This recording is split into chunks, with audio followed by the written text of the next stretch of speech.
In a world where success hinges on teamwork, unity is the key to victory. But in the hustle and bustle of everyday work life, achieving that unity can seem like an insurmountable challenge. Disorganization, disunity plague many teams, but it's not because they don't have shared goals, it's because they lack buy in on how to achieve those goals. And that's where we come in. Introducing the Buy In Rocks method, your roadmap to achieving buy in, unity, and success within your team. With the Rocks format, you'll proactively plan, provide clarity, and get buy-in from your team, simplifying the work and sustaining your progress toward your goals. Visit leadershipontherocks.com/buy-in to download our free Buy-in Rocks planning template. Don't let disunity hold your team back. Get the buy-in you need to achieve your goals. Visit leadershipontherocks.com/buy-in. Things can be simple, and we recognize things can be easy, but simple does not mean easy, especially in leadership. So creating your principles, standing by them, and living them out every single day, especially when the waters are choppy, is not easy, man. It's not easy at all. But the impact that comes from living it every single day, every single interaction, is so profound, and you'll start to create this fellowship that you never knew was really out there for you, and that lasts well beyond and outside of the workplace. This is the Leadership on the Rocks podcast, where we equip and empower leaders like you to thrive in and create harmony between your professional and personal lives. I'm your host, Bethany Reese, and in today's episode, we're going to be talking with inspirational speaker, best-selling author, and leadership coach Kyle McDowell about the power of principle-based leadership and impact of a we paradigm. Former Fortune 10 executive turned inspirational speaker, best-selling author, and leadership coach Kyle McDowell is on a quest to create cultures of excellence and reignite leaders' passion and purpose. With nearly 3 decades of experience leading tens of thousands of employees at some of America's biggest firms, McDowell's philosophy is rooted in his trademark principles, the 10 We's. While today's workforce is plagued with uncertainty and apathy, his strategy is simple. Begin with we. McDowell's mission is clear. Crush the deep-rooted dysfunctions so many organizations passively accept. McDowell's insights have earned him invitations to speak at prestigious business, educational, and nonprofit institutions. And his expertise has been featured in major national publications, including the Wall Street Journal, Forbes, and Inc. magazine. Welcome to the Leadership on the Rocks podcast, Kyle. I'm so excited to have you. Hey, Bethany, it's great to see you. Thank you for having me. I've been looking forward to this one. I appreciate you having me. Oh, I'm so excited that you're here. Your platform, what you talk about, is so near and dear to my heart. So you're kind of known as the we leader, at least to me, because of your book, Begin with We, 10 Principles for Building and Sustaining a Culture of Excellence. But kind of how I read that is, like, I'm so excited that someone is out there not talking about next level for yourself, yes, personal development is so important, but you are focused on others. You're focused on the we, the group together, and it's so, so important. And your mission really is turning organizational culture on its head for the good. So I'm so excited to dive into this we concept with you. But before we do, can I ask a silly question? Everybody listening knows that my background's in education, so the meaning of words is really important to me. Can you kind of define for us what you mean by principle-based leadership? Yeah, you bet. So I didn't create the term, and it was a new term to me at least a handful of years ago. So maybe a bit of context for your audience. So I created these principles the night before I was to meet with the new. I recently joined a firm where I was responsible for leading 15,000 people, a $7 billion program. Really purpose-driven work, enrolling folks into 1-800 Medicare, using 1-800 Medicare to enroll in Medicare, but also the Affordable Care Act. And I accepted this role. And the night before I was going to meet with the top 40 or 50 leaders, I knew I had to do something different because I had a really quote unquote successful run in the previous 20-ish years of my career, but I just was left feeling kind of hollow and unfulfilled. And you used the word that I just can't escape during those times. It was apathy. So the night before I was going to meet with these folks, I put together these 10 sentences that each began and still do begin with the word we. And I'm not incredibly creative, so I was left with the 10 we's. And I don't know that I even called them principles at the time because I wasn't I didn't, to say that I would kind of transition from that night in Lawrence, Kansas, when I created these principles to evangelizing the value and the impact that comes with them. I never would have predicted that. So I Mhm. didn't know that they were principles at the time. I just knew that I wanted our team to have a code of behavior. I think most organizations are really good at teaching people how to do their role, like the nuts and bolts, the policies and procedures. Like, how do we actually execute on the job that I've been hired to perform? But I don't think many organizations do a good job of establishing expectations and behavioral expectations. And a principle, by definition, is a code or our system of beliefs, our foundation of or chain of reasoning. And I just had this hunch that if I could get the leadership team of this 15,000 person organization to align on our system of beliefs as it relates to behavior, how we treat each other, what matters to us, what we care about, how we lift each other up, what it is that we're trying to do, much bigger and over and beyond a paycheck, right? So what is our purpose? What do we want to be known for? Our leadership legacy. And these principles began transforming this organization in ways that I never ever could have imagined. But more importantly, these principles transitioned and transformed bosses into leaders, and it started to create this sense of belonging that had never been part of this organization. I can proudly say 7 or 8 years later, they are still the cultural manifesto for that organization. And since writing my book, I've been lucky enough to evangelize the same principles at dozens of other organizations who have now also adopted these principles. So that's a long-winded way of saying principle-based leadership is establishing the principles that you hold dear, that your fundamental foundational truths. Like, here's who we are, here's how we behave, and here's how we like to be portrayed outside of our team. Mhm. And then once you've established those, you live them every single day. I like to say every interaction, but you also are really clear to point out when people are not living by these principles, including yourself. You leave yourself open to that pushback and critique from those that you lead. So I just found that creating this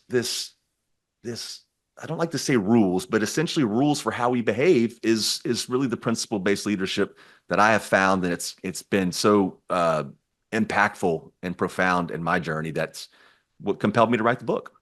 That's amazing. A couple of things that I heard you say that I just want to applaud so well, helping turn bosses into leaders. That in and of itself is so huge because we've got to take it to a deeper level of, that title, that power, that authority. And like you were talking about teaching you how to do your job, the task focused people. Mm, It's so much about people, leading people yeah, that do the tasks. yeah. And another thing is you're talking about, the 10 We's. What I'm picturing, everybody knows I'm a visual listener and learner.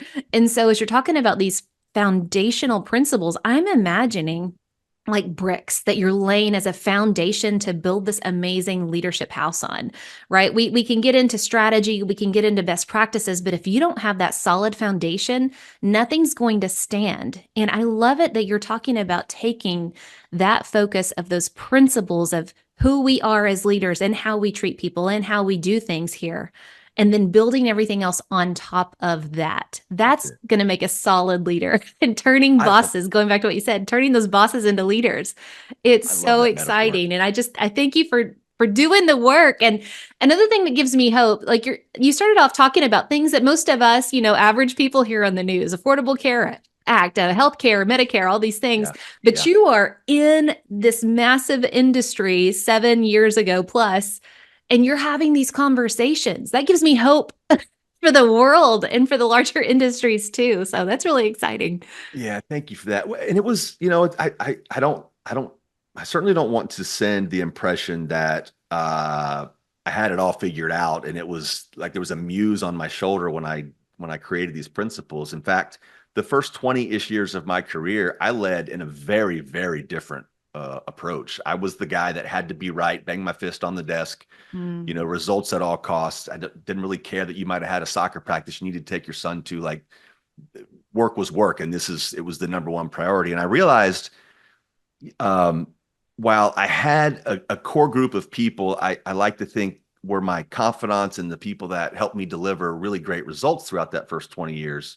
The truth is, they didn't respect me as much as they feared me. Oh. And that realization was a real shock to my system, man. And it put me in a position that I stepped away from corporate America for a bit, and because I was so apathetic and I felt so much dysfunction and observed so much toxicity and duplicity, and the ironic part of that transition was these were environments that I created. So it's a real heavy burden to carry that, you've created these environments and established these cultures in these massive organizations, and they're highly dysfunctional. And the person in the mirror is the one that drove that dysfunction. So it took me more than 20 years to realize this is not the approach. And I realized when I took this role that I mentioned with the Affordable Care Act and 1-800 Medicare, hey man, if you want the same results, do the same thing. It's really Yeah. that easy. I could have delivered great results, but at what cost? And it just occurred to me that evening, and it was probably around midnight when I started to create this presentation for the following day, that if I wanted those same results, do the same thing. But if you want to find purpose, if you want to have fulfillment and have an impact on those around you, not just from a KPI and measurement or any type of metric, but actually Mhm. having an impact and creating a legacy that you'd be proud of and helping others along their paths.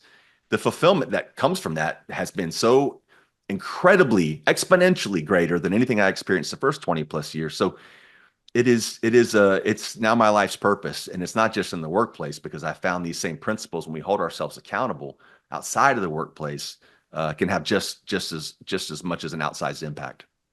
That's amazing. But you know what I'm hearing? I mean, the bigger lesson here, and so everybody listening, I don't care if you're an individual contributor or you've just gotten your first promotion to lead a team or you're leading, a bunch of managers. So now you're leading other people leaders. It doesn't matter where you're at. Humble yourself, learn the lessons, and always reflect, how can I get better so that I can serve others better? And you were talking, you were already 20 years into your career.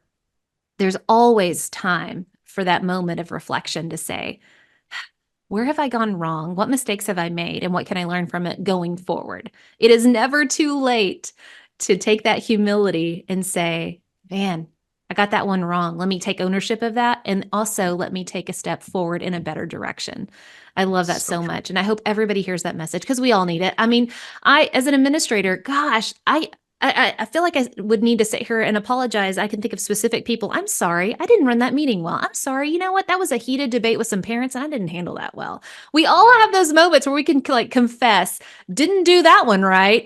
But Yeah. here you are saying it's okay. It's part of the process. It is. It really is. And by the way, I don't want to go too much further without acknowledging your work as an administrator. I've been really lucky to work with now 4 school districts here well, 3 in Florida, 1 in California.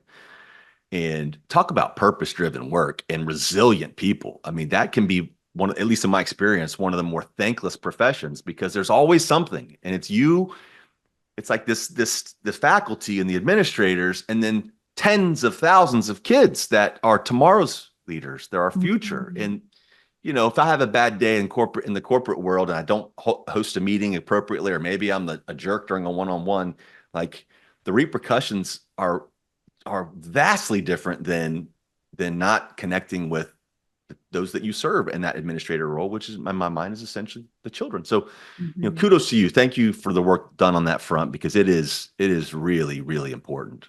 Well, let's pass that on to all the educators listening and administrators or future educators and administrators, y'all. The work is important, so keep going. Super important. So, as we, think about all of the work that you've done, right? You've had this epiphany, and I love it that you even admitted that. I was struck with inspiration the night before. I've got to do things differently. So, you really have talked about and really pointed out the toxicity of a work culture is very much apathy. Mhm. It's really a me oriented kind of culture of where I'm just out to win and get results so that I look good.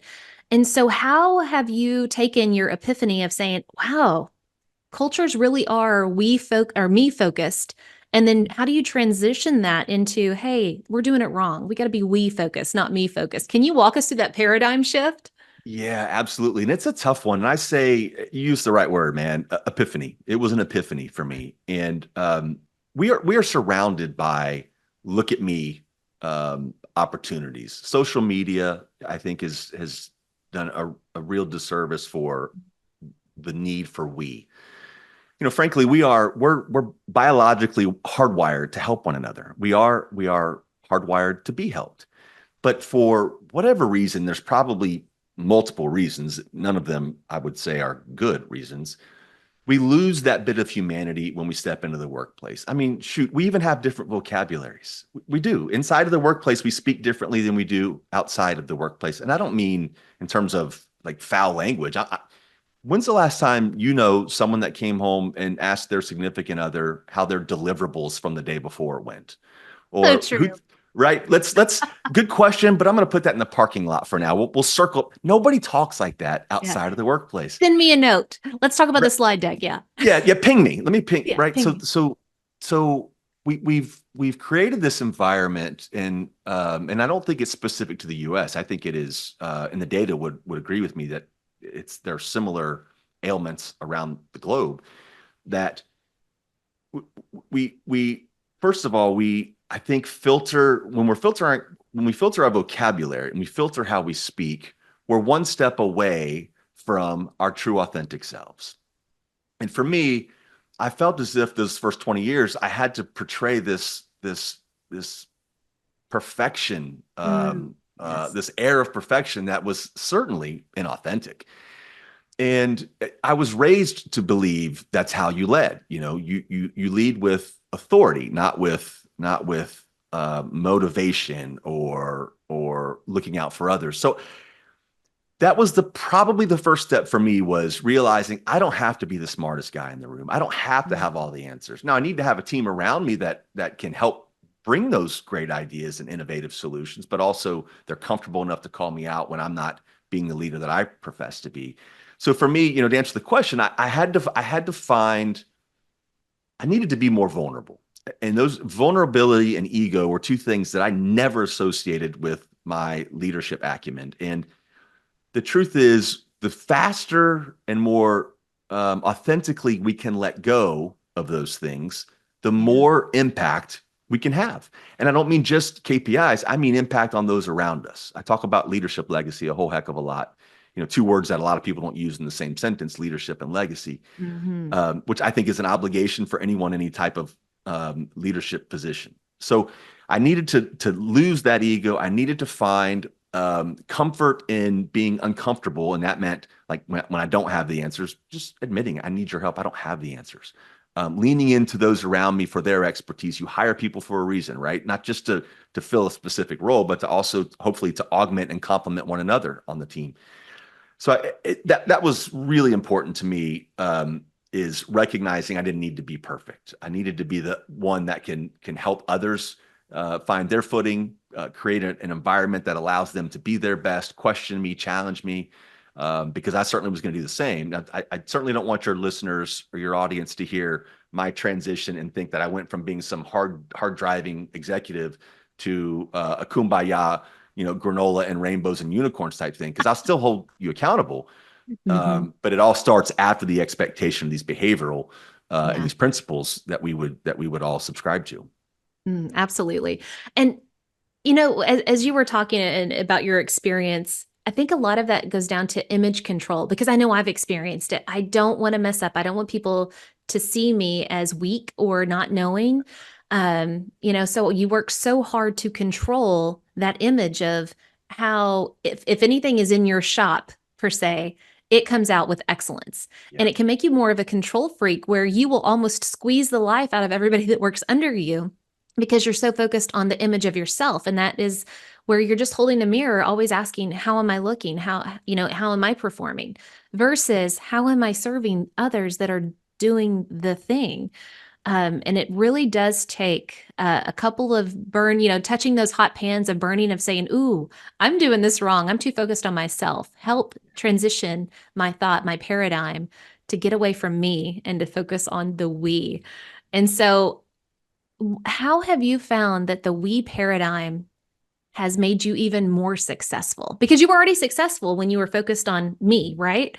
You were like, crushing it, getting those things done. But how did you find even more success when you made that transition to we? I can quantify it almost. The Ooh. first 20-ish years of my career, I look back and I'm very proud of the results I was able to deliver. The question is at what cost? And that for me is quantified by the number of people that I've stayed in touch with on, friendship level, or at least checking in every now and then on their career growth and opportunities and what it is that they're doing every day. I can count that number of people from those first 20 years on one hand. Hmm. If I compare that or contrast it rather versus the last maybe 10 years of my career, that number is probably triple. Wow. I still have regularly scheduled one-on-ones with many people who were either on my teams at certain points, or we were peers or colleagues in one capacity or another, that I haven't worked with in half a dozen or more years. So I think that is a testament to really connecting with those that you lead, not just in a transactional way, but in a more personal way, which is, I think, often frowned upon. And I don't mean like in an intrusive way. I mean like, hey, Bethany, I noticed your performance has slid, or you're not the same, you're not giving the same energy or care that you might have a week or so. Is everything okay? Instead of saying, Hmm. why are your results down? Yeah. So those connections in forming genuine connections. I think that's the proof that this transition from focusing exclusively on myself to others. I think that's a proof point, and that's a way for me to quantify the impact. So we can talk about impact in the role that you're in, right? So you've delivered, pick any measurement, any revenue increase, customer retention, whatever metric you want. Pick those things, and you can certainly deliver on those with a me focus. You can also deliver them on a we focus with a we focus, but there's a bonus there that you've made it and delivered those metrics with the connections of those around you, and you have helped someone else on their journey, which sounds a little cliche, but it's true. So when I made this pivot, and it wasn't like an overnight thing, right? So when I wrote the principles, I spent 3 years at that organization. I've taken them to other organizations since then, and then it got so kind of palpable that I left the corporate world entirely to write the book, and now do a lot of speaking and working with other organizations. The ability, or I would say the privilege of having an impact on those around you, more than what it is that they do every day for you or on this team, but helping them find their next job, helping them get prepared for an opportunity that maybe they didn't think they were capable of delivering, helping them solve problems. Those are connections that you just can't fake, and that level of fulfillment dwarfs any level of satisfaction that I've ever seen or felt from any KPI. Um, Yeah. so that's where I would really say that the key difference is not just, yeah, you can deliver great results with a me focus, but you can deliver them with a we focus, also gathering fellowship and gathering connections and forging true relationships. Because this just in, man, when you lead with a me orientation and you stand on this perfection pedestal and you act as if you have all the answers and you have no flaws, your team already knows. They know Hmm. your flaws. They know you are being inauthentic and you're kind of trying to snow them. Yeah. Rather And they than talk about you at happy hour. what I say, even worse than that, is they talk about you at the dinner table with their family. Hmm. They talk about you in ways that, you believe it or not, you have a control over. You do have a say in what they say about you, and it's how you treat them. It's how you motivate and inspire them, and practice empathy when things aren't going well. So for me, it was just really important to make that transition and try to continue to live this we paradigm, even when it's not easy. Because Yeah. I'm on stage a lot, and I talk before I walk through the 10 we's. I always ask the audience for a little bit of a virtual handshake, in that we recognize things can be simple, and we recognize things can be easy, but simple does not mean easy, especially in leadership. So creating your principles, standing by them, and living them out every single day, especially when the waters are choppy, is not easy, man. It's not easy at all. But the impact that comes from living it every single day, every single interaction, is Hmm. so profound, and you'll start to create this fellowship that you never knew was really out there for you, and that lasts well beyond and outside of the workplace. It's so good. And the metaphor, I mean, as I sat there and listened to all of that, the metaphor that was playing in my head, again, I can't help it, I'm visual. is, you know, if you're wanting to be successful and accomplish a task, let's say feeding someone, right? Technically, I can go through the drive-through and check the box. I am feeding you. Check, done, next, results, and I can even go fast, right? Because that's what drive food is. It's very fast and quick, and I can check that box and move on. But what is it doing to the people that you're feeding it to? It's toxic from the inside out, right? Mm. It's not a healthy lifestyle. It's not sustainable. You can't keep eating that fast food, even though you're able to check a lot more boxes of getting the results done, versus taking the time to cook a meal and then invite people over and then sit down at the table and engage in conversation and share the life and share the conversation with that. Not only feeding them healthier things, but from the inside out, you're growing something even better, and you're building what you were talking about earlier, that legacy where they can then take that nourishment and go out and do other things. Pay it forward. Both are checking the boxes of getting the results of feeding somebody, but one isn't toxic and one is so much healthier, and you enjoyed it so much more. Sitting at the table and engaging with people and building those relationships like you were talking about, that's a huge outcome that we so often miss because we focus on the check boxes. And Yeah, and there's this thing that happens, and I certainly was not immune to it, and I'm sure you've seen it when someone either transitions to a position of authority where they are now a boss, not necessarily a leader, but they're now a boss. A number of things happen. I think many times that person feels as if life in their job gets easier, maybe a little more stressful, but they just tell people what to do. How easy is that? You just notice this, tell somebody to go fix it. What they don't, I think, what they underestimate is to be an effective leader, it's more than just directing people. It's more than giving orders. It's about motivating and inspiring. And I go a step further to say, as a leader, it's an obligation to pick others up. It's an obligation to care. And too many times we ascend into a leadership role or a position of authority, and we think that because I'm the boss now, this is just it's actually harder.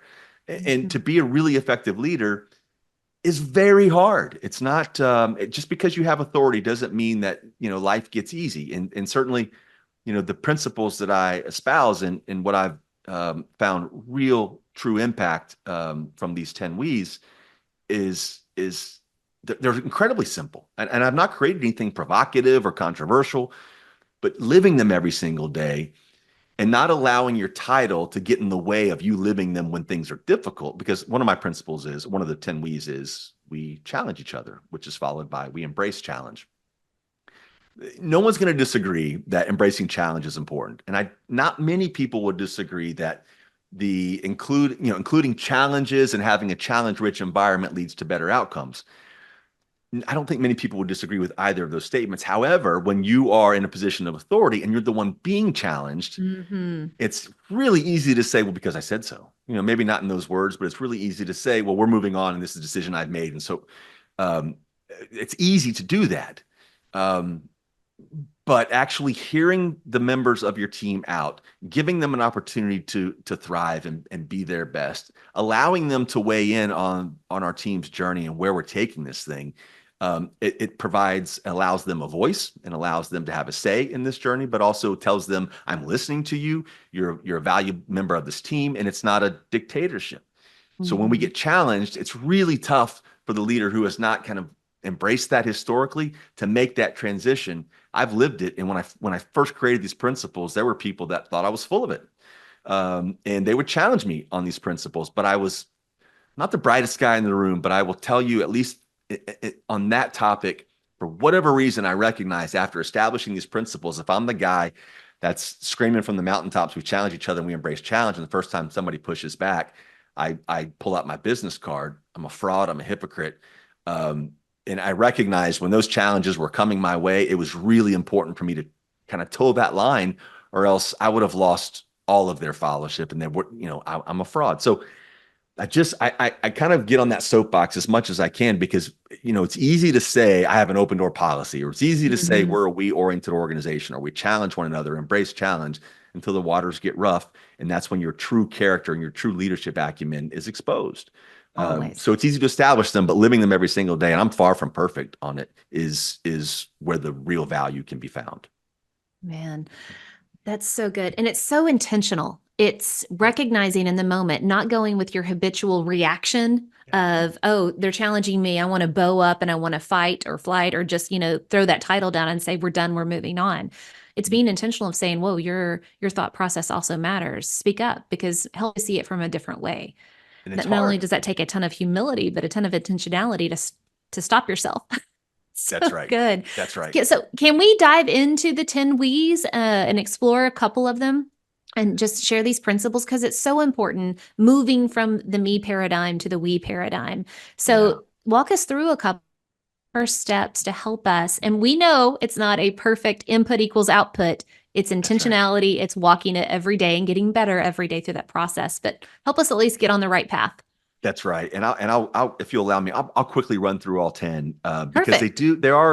they build upon one another. They're almost sequential. And I'll give the same caveat that I give on stage, and it's that virtual handshake agreement I mentioned earlier. As I walk through the first several, there is this tendency to say, well, yeah, Kyle, of course, of course. So simple. But I'll remind you again, simple is not easy, but also what I have found throughout my journeys is that there are, some of these are kind of common sense understanding of how we should behave, but rarely is it emphasized and conspicuously called out inside of an organization, right? Yeah. So number one is the most obvious to me is we're going to do the right thing. Number one, we do the right thing. And there's this one word sentence that I follow that statement with, and it's always. I love Always. it. We can disagree on what the right thing is. We can arm wrestle over it. It's very subjective depending on the scenario. But the point is we're going to enter every single interaction, every single conversation, everything we do will be with underscored with the fact that we do the right thing. Mm. Now, as a leader, if I want to do the right thing, for me, it's obvious that we number two is what it is, and it's we lead by example because we're not, the question someone says, are you leading by example? You're always leading by example. Hmm. Question is, am I leading by an example that I would be proud to see replicated? If it were blasted across the company intranet or placed out on social media or whatever, is that an example I'm proud of? Did I treat someone with dignity and humanity? And was I empathetic if they were going through something? So lead by example. Now, to lead by example, to show others you're committed to that, brings us to we number three. That's when we say we're going to do something, we do it. Oh, It's a given. We keep our commitments to those we serve externally, our customer base, our clients. But I don't think that same level of expectation is as loud and conspicuous as it could be inside of most team environments. So when we say we're going to do something, we do it. It's just that simple. Um, Now, to do that, we must go straight into we number four. We take action. So the TSA has this thing, right? If you see something, say something. In our world, in a culture of excellence, that's driven by the 10 We's. When we see something, we do something. And mm. that can be just as benign as saying, hey, boss, we got this process issue over here that's been outstanding forever and it's causing customer abrasion, whatever it is, just surfacing it. We don't turn our cheek. We don't look the other way when something needs to be addressed. So if you want folks to take action, if you want them to recognize that innovation is like the fuel for our continuous improvement, you've got to get folks to own their mistakes. And that's we number five. We own our mistakes. Most environments, a mistake is often met with like some type of retribution, including, the most dramatic, and that's, separation. But if you want people to take action and try to fix things and understand that we're trying to get better, they're going to make mistakes. And the only way we can improve from those mistakes if we're open about it. So raise your hand. Create that environment where someone says, I made a mistake and I'm going to share that mistake with you because I know we'll be better off for me doing so. So when we own our mistakes, it's our responsibility as the leader, also as teammates, to say, we number six, we pick each other up. And there Oh, are two components to we pick each other up. The first is I want to help those around me when they're struggling. So if someone's having a bad day, a bad week, a bad month, I'm going to first seek to understand what's driving that bad behavior or that bad or poor performance, not just jump right to the results. Like, what's going on, man? This is not who you are. You're not behaving or delivering the way that we're historically used to seeing you deliver. So pick each other up. The second component is it's not enough to pick someone up when they're struggling. We're going to pick others up and propel them to new heights. Someone on your team has a side hustle that they're interested in and making something bigger, maybe have a full-time income stream. We should support that. When you support something other than your own agenda inside of your team, you create loyalty. And would you rather have someone on the team who has aspirations to go do something else and they know they have your support, which usually is returned in the way of a better work product, or someone that knows that, hey, the boss doesn't really care what I'm doing because they know I'm trying to build this side business and I'm an afterthought to them and they treat me as such. They're certainly not going Mm-hmm. to work harder if they see that's how you approach them. So we got to pick each other up. We don't turn a cheek to each other, and we help them get to their next spot, whatever that is, wherever they want to go. Now, this is the time where we leave the kind of, yeah, no one's going to disagree with you, Kyle, to a little bit tougher set of expectations. And that starts with we number 7. And that's we measure ourselves by outcomes, not activity. Oh, yeah. Preach. Especially in big organizations, and that's not to say it doesn't happen in smaller ones. Mm-hmm. We fall in love with our calendars. I was double booked all day yesterday, or had 13 meetings between 8 and 5 yesterday. That's great. It doesn't impress me, though. What are the outcomes that came from those meetings? Are you focused on the things that drive the customer experience? Are you focused on the things that improve the employee experience? We get really, really busy, but are we effective? So I want our folks to be focused on the outcomes. We all are probably assigned a handful of deliverables or action items or outcomes that are on our performance appraisal, the things that our boss or our leader is holding us accountable to deliver. If our activity doesn't support or lean into those outcomes, why are we doing them? They should be scrutinized. I Ugh. like to say, I'm really happy that my Uber driver put gasoline in the car before he or she picked me up, but I'm more happy and I'm paying for getting from A to B. Putting gas in the Mm-hmm. car is important, but it's an activity that drives the outcome. It's the outcome that Yes, matters, right? absolutely. My favorite of all the principles, but probably the toughest for folks to really get behind, is we number 8. And it's one I mentioned earlier. It's we challenge each other. As you could probably attest, and I certainly can in my experience, historically, challenges are reserved for someone in the position of authority. They go top down. In a culture of excellence, when we are focused on delivering excellence, and we have a we paradigm, challenges come peer to peer. They come from team member to leader. They come from leader to more senior leader. They come and go every direction. Now, a challenge must be grounded in data or experience. It can't be simply my opinion. That's not helpful. It doesn't move the needle. So if someone comes to you with a challenge that is grounded in data, or they have experience that says we're traveling down the wrong path, or we have an opportunity to do something differently, we absolutely should listen. We need that buy-in, that contribution from our teams. We I number love that 8 you just, without we number 9, we yeah. embrace challenge, is a recipe for anarchy. So we're gonna embrace challenges from wherever, whether it's an external market force, it's a new entrant, it's a competitive threat. We're gonna embrace challenges from internal. So if the more senior leader has put a challenge in front of us in the way of a expense reduction or a process improvement or some type of outcome, we're gonna embrace that challenge as well. You know why? Because it's not going away. And overcoming challenges, not just in business, but in life, that is the fuel for continuous improvement. Most things in life, at least those things that are worth having, especially in business as well, are the result of overcoming one or more challenges. So we're going to embrace those challenges.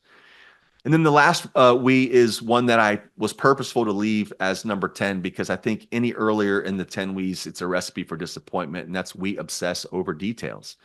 In most industries, the details are what separates good from great. It's what separates winners from losers. So we're going to be maniacally focused on the details. I mean, I look at a company like Apple. When you open a package from Apple, the details are just so sexy, right? The sticker that you got to pull off the box with the arrow on it, like it sends the message to the consumer that what's inside this box is truly magical. Now, if you Mm-hmm. juxtapose that with, say, an IKEA install manual or anything. Many times I'll buy a product from Amazon. I'll open the manual inside and it's got bad grammar, or the word, it just doesn't make sense. Like you could tell there was not an overt focus on making this something Mm-hmm. that was really usable. That also sends a message about the product that you've just purchased. So I think the details matter a whole lot. And it can be subjective, right? Where do I spend my energy and focus on those details? That's situational. But the point is, we're going to focus on them, and it's going to be something that we pride ourselves on, because that's how we separate ourselves from our competition. So that's the 10 we's, and that's. I will note also, Bethany, that a really beautiful unintended, I would say, byproduct of developing these principles, writing the book, and now just traveling to evangelize them, is the impact that I'm seeing these principles have on people's personal lives, me Mm-hmm. included. We find ourselves, at least I found myself behaving, once I established these principles, I was behaving a certain way and living by these principles and driving them inside of the workplace. But I found myself not living them outside of the workplace, which is a hypocrite and not being authentic in that way. So it was a real kind of epiphany for me to realize the value of them outside of the workplace. And now I hear from readers all the time. One in particular still stands out. Of fella at the end of a speech stood up and told me it's changed how he's raising his children, which is, the most humbling thing I think anyone can say to me anyway. So there's value here that's not just isolated to the corporate world, but also who we are as humans and how we get along on this planet. And this so aligns to in my intro to every single podcast episode, I talk about the harmony between our professional and personal lives. Yeah. Because so often previously we wear a hat here and then we change hats and then we go home and we put on a different hat. And that in and of itself is going to cause extra stress because you're being different people. Yes. Versus be a great leader everywhere you go. It is all connected. And going back to the first we are going to do the right thing always. Oh my gosh, can you imagine teaching that to your kids? If you live it out and model it, and hey, you're not always going to feel the right thing, but we do the right thing till we feel the right thing. Always. We're going to do the Love right that. thing. Love that. That And that it's rarely it's not always the easiest path either, I've No. found. But when you establish that expectation among the team, the first time we're in choppy waters and we're looking for the path out of these choppy waters, it's never going to be a shortcut. Yeah. We recognize that we're in this together, and the only way out of it is to do something that we're proud of, and we can't be proud of it if it's not the right thing. And it creates this bond among the team, but also it helps decision making. We're much more efficient in our decision making because we know even if it takes longer or it's harder or we may not achieve whatever metric we were trying to achieve, but we're going to do the right thing. It makes conversations really efficient. And that, okay, are we taking this path or that path? Oh, well, that path is a little bit less of the right thing, so we're going to avoid that one. It just makes things really, really efficient. Absolutely. Identifying what we shouldn't do sometimes really helps highlight what we should do. Amen. But you got to Well name said. it. And and again, just going back to the parallel of just great leadership at work and at home, the we number 2, we lead by example. And whenever you were saying that, I'm thinking of, unfortunately, some very specific people in my previous history of employers, my bosses. Yep. And there is a huge difference between the ones who led by example, who did what they asked us to do, and we're always modeling that, versus the other ones, do as I say, not as I do. And you can also, how easily is that applied to parenting? So The true. armchair parent, do as I say, not as I do. So true. Um, but so many of these, while people will shake their heads, these are often so violated. They're not followed. Because we get in that level 1 position of leadership of just authority. At the end of the day, you have to do it because I said to do it, right? Right. And that's not, you're going back to what you were talking about, leadership legacy. We do it, we model it, and then it's going to impact you, and then you're going to do it and model it. And then, man, this legacy, people are going to follow you because they want to. They want to be near you. They want to please you. They want to, do as you are doing because you're modeling it so well. So I love the work that you're doing. And guys, this list is amazing. Please go and read his book, but don't just read it and say, yeah, I already do that. Gut check yourself every day. Are you really living it out? It makes I talk about the something that I've created, at least for myself, but I talk about it in the book. It's called the mirror of truth. And that is, it's really a metaphor for just some really intense self-reflection. Am I the leader that my mother would be proud to see me in action? Do I make good on my promises? Do I keep my commitments to those that I lead? And that's probably one of the biggest areas that I've found through my travels where bosses get it wrong is, you can hold your team member accountable for a quote unquote deliverable, but they can't hold you accountable. And when you make a commitment or a promise to those on your team, whether it be, I'm going to look into that training for you, or, let me get back to you on this decision. And then you don't get back to them, or you don't look into that training, this hypocrisy develops and no one wants to follow and certainly won't trust you. So I just, I get on that soapbox every now and then just because this leadership gap that is created can all be avoided if we just take the time to reflect. And I use the mirror of truth as a tool for that. And that could be having a conversation with someone that you trust, and they'll tell you like it is, not someone that's going to tell you what you want to hear. Because I also witnessed that as I kind of ascended through the corporate world and got bigger kind of scope and sphere of influence.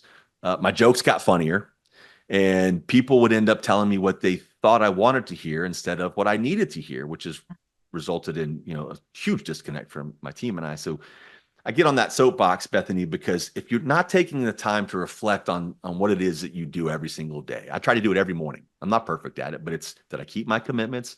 Am I the person, the leader who I want to be? Am I helping others on their journey? Am I leaving a legacy that I could be proud of, both in and out of work? Dedicating time to do that is an incredibly important step in becoming the leader that you want to be. It's so, so true. Look in the mirror and ask those questions. Put in the work of comparing yourself to the ideal version of you of, if this is what I said, how am I following through on it? How am I staying committed to that? And I love what you were mentioning too. And people often don't realize this. You got to have a truth teller, and hopefully several, because the higher your influence goes with the position or title, the less that people will tell you the truth. So true. And so, I've heard that presidents have truth tellers, people that are not necessarily political, they're going to tell it how it is. And it's so important that you find those people to be able to do that. Because again, the higher you go, the less people are going to be truthful to you. They're going to tell you what they think you want to hear. Including laughing at your bad jokes. Yes, it's the emperor with new clothes. Everybody's That's going to it. tell you, you look great, when really you're Yep. out there just naked in front of everybody. Yep. Yep. So true. I love it. Yep. Oh man. So Kyle, thank you so much for sharing the 10 W's. So what are some key takeaways that our listeners need to apply to grow in their leadership? Yeah, I love that question because I'm not here to say the 10 We's are for everybody, but I do think what is for everybody is principle-based leadership. Establish your principles, communicate them widely. And again, look up the definition of principle. It's that foundational belief. It's our reason, our system of reasoning, system for a chain of reasoning. So when you establish those principles and share them with the team, here are the things that by which I will hold you accountable. And I can say that with a lot of emphasis because I expect you to do the same, and then you have to actually live it. But establish those principles and live them every single day, every single interaction. Be prepared to be called out when you're not living them, and call Mhm. others out when they're not living them. And I'll add this. This is it's become really obvious to me that when you state the principles that the team will kind of live by, thrive with, however you want to frame it, it creates this nomenclature that allows difficult conversations to happen in ways that maybe you haven't been able to have them before. So Mhm. when someone is, when someone needs to be kind of prodded or poked to kind of step up their level or their delivery for the team, you can say, hey, listen, Bethany, we challenge each other, right? Mhm. And I use that as an example because when you're part of this we oriented team and you've established the 10 we's as your kind of guiding set of principles, you have subscribers now. So when someone is not living up to any one of those principles, you don't have to be a jerk and go back and say, what's going on? Why are you behaving this way? You say, hey, wait a second. We all committed to do the right thing, and we do the right thing, right? Easier to have. We challenge each other, right? So I know you're not quite performing the way that we have, these expectations that we've established. Is everything okay? Because we do challenge each other, right? So use them as entree points into the conversation to allow people, it disarms them because you've Yes. already committed and subscribed to being on this team. To be on Mhm. this team, you have to live these principles. When you're not living them, it's easier to call out because we've already established these expectations. It's not some nebular list that is left for the team member or the members of the team to decide upon their own. Like, how do we do things? No, it's black and white. It's not just words on a wall. This is who we are, how we live, Yeah. how we operate. And that's one of my favorite leadership moves is whenever you have an established culture of this is who we are and this is what we believe and how we operate, how we treat each other, right? Yes. Whenever that's established and you have it posted as a third party visual or something that you can point to, it removes you from saying, this is my version of who you should be. This is us. So it becomes this third party where now you're a mediator in between saying, this exactly what you're saying. This is what we agreed to, and this is where we're going, myself included, right? And it just becomes Exactly. this thing that allows you to step into those hard conversations so much better. I don't want to say easier because it's still hard, but it's so much better. I do think it's easier, and this is where a lot of folks will get confused with mission statements. And I just look, mission statements are really powerful for communicating who we are externally. But Mhm. nobody works harder because of a sexy mission statement. Nobody works harder or cares more about their role because of words that you put on a wall that is the mission statement of the organization. But these principles, they establish behavioral expectations. I used to work for a company whose mission statement was helping consumers on their paths to better health. It's a beautiful statement, but no one on the team is going to work any harder because it's so kludgy and this weird, like, it doesn't tell me how to behave, treat others Mhm. on the team. It doesn't tell me what my expectations are for my behavior. So please, I just don't want your audience to conflate a mission statement or values of an organization with these principles because they're really not the same. Mhm. These principles enable the mission statement. They enable Yeah. the values of the organization because It's it's the all behaviors behavior driven. behind everything. Yep, that's right. Yeah. It's so perfect. All right. So, Kyle, what is one poor decision you would warn our leaders to avoid? Like, don't do this one thing. Come on. You're better than that. Can I give two? Sure. Okay. The first is something I see a lot in my travels recently, especially is conflating authority with leading. So Ooh. just because I have authority and I'm allowed, air quotes, allowed to tell someone what to do, that's authority. That's not leadership. That's not motivating. It's not inspiring. It's not communicating the why. So don't, just because you can, because you have that authority, that does not make you a leader. So for me, confusing those two things is really a fast path to an unhappy ending. Hmm. And then the second is micromanage. You Oh. got to let go. You got to for your team to thrive and feel as if they are part of something bigger than themselves. Mhm. They can't have you over their shoulder every minute of every day. I believe very strongly in setting very clear, crystal clear expectations for everyone on the team. So there's our macro expectations for how the team is or what the team is expected to deliver. And then there are expectations of members on the team. And you establish those expectations and you get out of the way. And if you're not out of the way, you say, how can I help? I truly believe a leader has two responsibilities. The first is identify the things that stand in the way of your team members or members of your team more broadly delivering excellence. What are the hurdles? What are the roadblocks? Is it a system issue? Is it a lack of training? Is it a work from home thing? Whatever it is, identify what those are and remove as many of those as possible. You're never going to get 100% out, but remove as much as possible. Things like training, things like maybe flexible schedules, whatever it is that you can do, get those out of the system. And then the second part is, and now it's your job to motivate, inspire excellence, and deliver on everything else in spite of what's left. So get them out of Mm. the way and then get over the hurdle of the things that remain. And when we do that, we create an environment that the team knows you care about them. They care about how you the role that you can play in them having a more fulfilling existence on that team. And it just establishes this rapport that, hey, this guy cares. He wants me to be better, and he's going to great lengths, to get these things out of my way so I can be better. So I think it's conflating authority with leadership and then micromanaging. Set the expectation and get out of the way. Oh, so good and so true. Yes, I love those two so much. All right. So, Kyle, where can our listeners go to learn more about you, your work, and where can they go get the book Begin with We? Well, first of all, thank you for the platform to allow me to share the message, and you've been really gracious in allowing me to talk through the book Begin with We, which I have to tell you, man, when I started to write the book, I remember telling my wife, if I sell 1,000 copies, I'll be over the moon. And we have long since eclipsed that. It became the USA Today and Wall Street Journal bestseller, and Oh, it's taken on a life of its own that is so humbling to me. So the book is Begin with We. I'm on essentially every social media platform with the same handle. It's at Kyle McDowell Inc. My website is kylemcdowellinc.com. And I appreciate you giving me the opportunity to share those because I really endeavor to reply to every single comment, every single outreach and direct message. So I use those as an opportunity to help others. And that's really where I'm focused, this what I'm calling the second half of the second chapter of my career. And that's really investing all my care and energy into those around me to help them avoid the mistakes that I made, but also have a fulfilling existence. We're going to spend 100,000, I don't know if you realize this, 100,000 hours of our life on average is dedicated to working. The only thing you will do more on this planet than work is sleep. Wow. So if you want to make an impact, you want to help others, you want to do something that is you can be proud of and look back and say, man, I did that and I helped so and so achieve their goals as well. Work is a great place to start.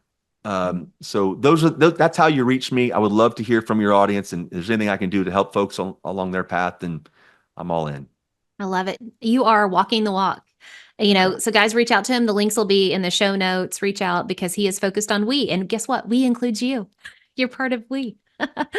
Oh, Kyle, thank you so much for being here and sharing your wisdom. I so greatly appreciate it. It's definitely a message that we need. It's a paradigm shift we have got to make from me to we. So thank you so much. Well, thank you again, Bethany. I appreciate the time, appreciate the platform. All right. Guys, until next time, continue putting in the work of building your life and leadership on the rocks, the essential rocks. God bless.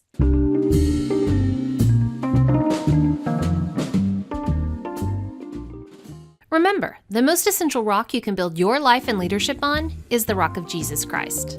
Today's Bible verse comes from Philippians chapter 2, verse 3. Do nothing from selfish ambition or conceit, but in humility count others more significant than yourselves. Hey, it's Bethany again.